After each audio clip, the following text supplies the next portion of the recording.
ମାନଙ୍କୁ କ୍ଷମା ଦେଇ ଭବିଷ୍ୟତରେ ସତ୍ୟ କହିବା ପାଇଁ ଉପଦେଶ ଦେଲେ। ଠକ ଗୁରୁ ଜହର ଅଲି। ଉପର ବର୍ଣ୍ଣିତ କୁସ୍ତି ଯୁଦ୍ଧର 5 ବର୍ଷ ପରେ ଜହର ଅଲି ନାମକ ଜଣେ ଫକୀର ନିଜ ଶିଷ୍ୟମାନଙ୍କ ସହ ଅହମ୍ମଦନଗରରୁ ରାହାତ ଆସିଲେ ଏବଂ ବୀରଭଦ୍ର ମନ୍ଦିର ନିକଟରେ ଏକ ବିଶାଳ ପ୍ରକୋଷ୍ଠରେ ବାସ କରିବାକୁ ଆରମ୍ଭ କଲେ।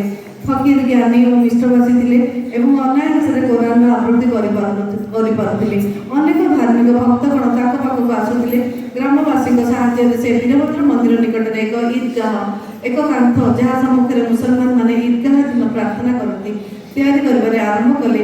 ଏହି ବିଷୟ ନେଇ କିଛି ଝଗଡ଼ା ଉତ୍ପନ୍ନ ହେବାରୁ ଜହର ଅଲିଙ୍କୁ ରାହାତ ଛାଡ଼ିବାକୁ ପଡ଼ିଲା। ସେଠାରୁ ସେ ଶିରିଡ଼ି ଆସିଲେ ଏବଂ ବାବାଙ୍କ ସହ ମସଜିଦରେ ରହିବାକୁ ଲାଗିଲେ। ଲୋକେ ତାଙ୍କ ମିଷ୍ଟ ବଚନ ଦ୍ୱାରା ପ୍ରଭାବିତ ହେବାକୁ ଲାଗିଲେ ଏବଂ କାଳକ୍ରମେ ସେ ବାବାଙ୍କର ନିଜ ଶିଷ୍ୟ ବୋଲି କହିବାକୁ ଲାଗିଲେ। ଏଥିରେ ବାବା କୌଣସି ପ୍ରତିବାଦ କଲେ ନାହିଁ ଏବଂ ତାଙ୍କର ଚେଲା ବନିବା ପାଇଁ ସମ୍ମତ ହେଲେ। ଏହାପରେ ଗୁରୁ ଶିଷ୍ୟ ଦୁହେଁ ରାହାତ ଯାଇ ସେଠାରେ ରହିବା ପାଇଁ ମନସ୍ଥ କଲେ। ଗୁରୁ ନିଜ ଶିଷ୍ୟଙ୍କର ମୂଲ୍ୟ ବୁଝିପାରୁନଥିଲେ, କିନ୍ତୁ ଶିଷ୍ୟଙ୍କୁ ଗୁରୁଙ୍କର ଅବିଗୁଣ ଜଣାଥିଲା। ତଥାପି ସେ ଗୁରୁଙ୍କୁ ଅସମ୍ମାନ କରୁନଥିଲେ ଓ ଶିଷ୍ୟ ଭାବରେ ଗୁରୁଙ୍କ ପ୍ରତି ନିଜର ସମସ୍ତ ଦାୟିତ୍ୱ ପୂରଣ କରୁଥିଲେ। ସେ ନିଜ ଗୁରୁଙ୍କର ବିଭିନ୍ନ ଭାବରେ ସେବା କରୁଥିଲେ। ସେମାନେ ସମୟ ସମୟରେ ଯଦିଓ ଶିରିଡ଼ି ଆସୁଥିଲେ, କିନ୍ତୁ ମୁଖ୍ୟତଃ ରାହାତରେ ହିଁ ରହୁଥିଲେ। ବାବାଙ୍କୁ ଅତି ସ୍ନେହ କରୁଥିବା ଶିରିଡ଼ି ଭକ୍ତମାନଙ୍କୁ ଏକଥା ପସନ୍ଦ ହେଲା ନାହିଁ। ଏଣୁ ସେମାନେ ଦଳବଦ୍ଧ ହୋଇ ବାବାଙ୍କୁ ରାହାତରୁ ଶିରିଡ଼ି ଆସିବାକୁ ଅନୁରୋଧ କରିବା ପାଇଁ ରାହାତ ଆସିଲେ। ଯେତେବେଳେ ସେମାନେ ঈଦଗାହ ଆଗରେ ବାବାଙ୍କୁ ଦେଖାକରି ସେଠାରୁ ଫେରିଯିବା ପାଇଁ ଅଭିପ୍ରାୟ ବ୍ୟକ୍ତ କଲେ, ବାବା କହିଲେ ଯେ ଫକୀର ଅତି ବଦ୍ରାଗୀ ବ୍ୟକ୍ତି ଓ ସେ ଫକୀରକୁ ଛାଡ଼ି ଯିବେ ନାହିଁ। ଏଣୁ ଗ୍ରାମବାସୀମାନେ ସେଠାରୁ ତୁରନ୍ତ ଫେରିଯିବା ଉଚିତ। ସେମାନଙ୍କ କଥାବାର୍ତ୍ତା ହେଉଥିବା ବେଳେ ହିଁ ଫକୀର ସେଠାରେ ପହଞ୍ଚି रामनवमी उत्सव चंदन समारोह उर्स एवं रामनवमी समन्वय और मचित्र जोद्धार गुरुंकर करस्पर्शर महिमा यदि सद्गुरु जीवन नाविक बनिबे ताहा निश्चय भवसागर पार करदेबे। सद्गुरु शब्दर उच्चारण मात्र के स्मृति से साहित्यर प्रतिकृति झलसी जाए। एपरि लागे जेपरि से स्वयं मो समक्षरे उभा होई मो मस्तकरे उदी लगाई देउछथि एवं ताकर भरत हस्त मो माथा रखि मते आशीर्वाद देउछथि।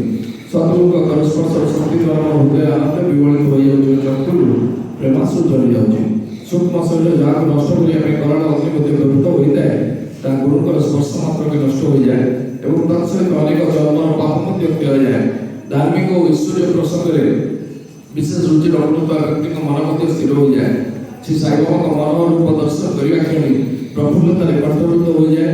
ଚକ୍ଷୁରୁ ଅଶ୍ରୁଧାର ସ୍ୱତଃ ପ୍ରବାହିତ ହୁଏ ଏବଂ ହୃଦୟ ଭକ୍ତି ଭାବରେ ଭରି ଯାଇଥାଏ ତଥା ଆତ୍ମାନୁଭବର ଦିବ୍ୟ ଆନନ୍ଦ ମିଳିଥାଏ ଏବଂ ଦ୍ୱୈତ ଭାବ ନଷ୍ଟ ହୋଇ ବ୍ରହ୍ମଙ୍କ ସହିତ ଅଭିନ୍ନତାର ଅନୁଭବ ହୋଇଥାଏ। ମୁଁ ଯେବେ ଧାର୍ମିକ ଗ୍ରନ୍ଥର ପଠନ କରିଥାଏ, ସଦ୍ଗୁରୁଙ୍କ ସ୍ମୃତି ପ୍ରତିକ୍ଷଣ ମୋ ମାନସ ପଟରେ ଉଙ୍କି ମାରିଥାଏ ଏବଂ ଏପରି ଅନୁଭବ ହୁଏ ଯେପରିକି ବାବା ରାମ ବା କୃଷ୍ଣଙ୍କ ରୂପରେ ମୋ ସାମ୍ନାରେ ଉଭା ହୁଅନ୍ତି ଏବଂ ନିଜ ଜୀବନ କଥା ମୋତେ ଶୁଣାଇବାକୁ ଲାଗନ୍ତି। ଅର୍ଥାତ୍ ଯେତେବେଳେ ମୁଁ ଭଗବତ ଗୀତା ପଠନ କରେ ମୋତେ ଏପରି ପ୍ରତୀତ ହୁଏ ଯେପରିକି ବାବା କୃଷ୍ଣଙ୍କ ରୂପ ଧାରଣ କରି ଭକ୍ତଙ୍କ କଲ୍ୟାଣାର୍ଥେ ଉତ୍ତମ ଗୀତାର ଅଭିବ୍ୟକ୍ତି କରୁଛନ୍ତି। ଅନ୍ୟମାନଙ୍କ ସହ ଆଲୋଚନା ସମୟରେ ମୁଁ ବାବାଙ୍କ କଥାକୁ ସ୍ମରଣ କରିଥାଏ ଏବଂ ତଦ୍ୱାରା ବିଭିନ୍ନ ତଥ୍ୟର ଉପଯୁକ୍ତ ଅର୍ଥ ଅନ୍ୟମାନଙ୍କୁ ବୁଝାଇବାରେ ମୁଁ ସଫଳ ହୋଇଥାଏ। ମୁଁ ଯେବେ କିଛି ଲେଖିବାକୁ ଚେଷ୍ଟା କରେ ତେବେ ଗୋଟିଏ ଶବ୍ଦ ବା ବାକ୍ୟ ଲେଖିବା ମୋ ପକ୍ଷରେ ଧ୍ରୁବ ହୋଇ ଉଠେ। ଯେତେବେଳେ ବାବା ନିଜ ମୋ ଦ୍ୱାରା କିଛି ଲେଖି ଦିଅନ୍ତି ସେତେବେଳେ ମୁଁ ଅବିଶ୍ରାନ୍ତ ଭାବରେ ଲେଖି ଚାଲେ। ଭକ୍ତଙ୍କ ଅନ୍ତରରେ ଯେବେ ଅହଙ୍କାର ଭାବ ଉତ୍ପନ୍ନ ହୁଏ ସେତେବେଳେ ବାବା ନିଜର ଭକ୍ତକୁ ଅହଙ୍କାର ଶୂନ୍ୟ କରାଇଥାନ୍ତି ଏବଂ ତାର ଅନ୍ତିମ ଦେହ ବା ମୋକ୍ଷ ପ୍ରାପ୍ତି କରାଇଥାନ୍ତି। ଯିଏ ବାବାଙ୍କୁ ପ୍ରଣତି ଜଣାଇ ତାଙ୍କର ଶରଣାଗତ ହୁଏ ତାକୁ ଅନ୍ୟ କୌଣସି ସାଧନା କରିବାର ଆବଶ୍ୟକତା ନଥାଏ। ଧର୍ମ, କର୍ମ, ଅର୍ଥ ଏବଂ ମୋକ୍ଷ ଆଦି ଚତୁର୍ଭୋଗ ତାଙ୍କୁ ସହଜରେ ପ୍ରାପ୍ତ ହୋଇଥାଏ।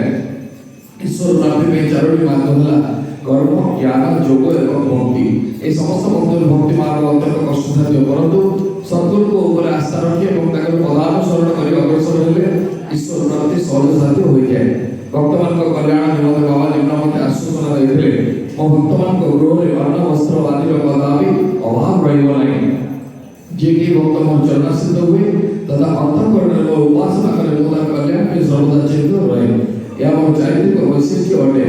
भगवान श्री कृष्ण मध्य भगवत गीता रे कथा को व्यक्त करछथि।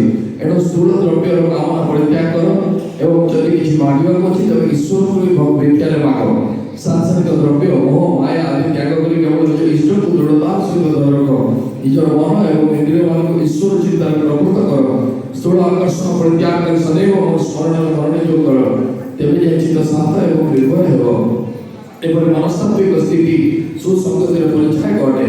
चित्त चंचलता नष्ट न होले ताको एकाग्रता करा जाय न पारे। बाबा को उपरोक्त वचन को उद्धृत करिया बेले ग्रंथकार वर्णना करन जे श्रीकृष्ण रे पांच हेतु उत्सव मानक मध्यरे रामनवमी महाडंबर पालन करा जाय थे। ए उत्सव पूर्ण विवरण साइलिला पत्रिका 1925 रो 157 रो उद्धृत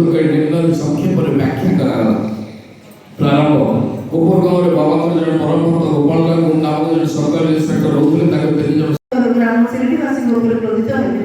କିଛି ବାଦ ବିବାଦ ପରେ ମନସ୍ଥ କରାଗଲା ଯେ ଗୁରୁ ଶିଷ୍ୟ ଦୁହେଁ ପୁଣି ଶିରିଡ଼ି ଫେରି ଆସିବେ।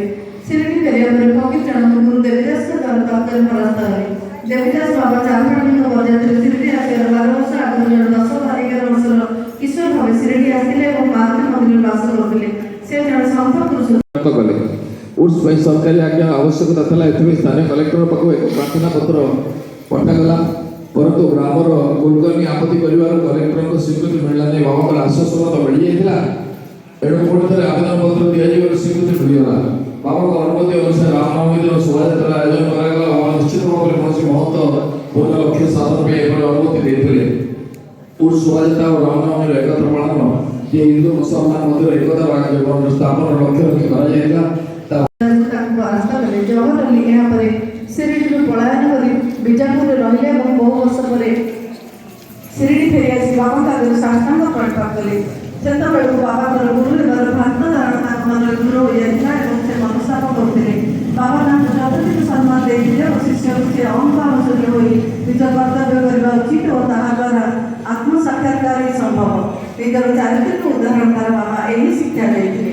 परवर्ती अध्याय रामनवमी उत्सव मस्जिद तेल मागि आनी मस्जिद राति तमाम दीप जलाई रखी। एकदा तेजराती दोकानी मैंने परस्पर मध्य कथा भी बाबा को तेल लगाई मनस्थ कले। बाबा से तेल मागवर से बाबा को मना करदे। बाबा तिलेमात्र विचलित न हो मस्जिद को फेरी आसिले और दीप गुड़िक शुक्ला सलिता सजाइक लगे।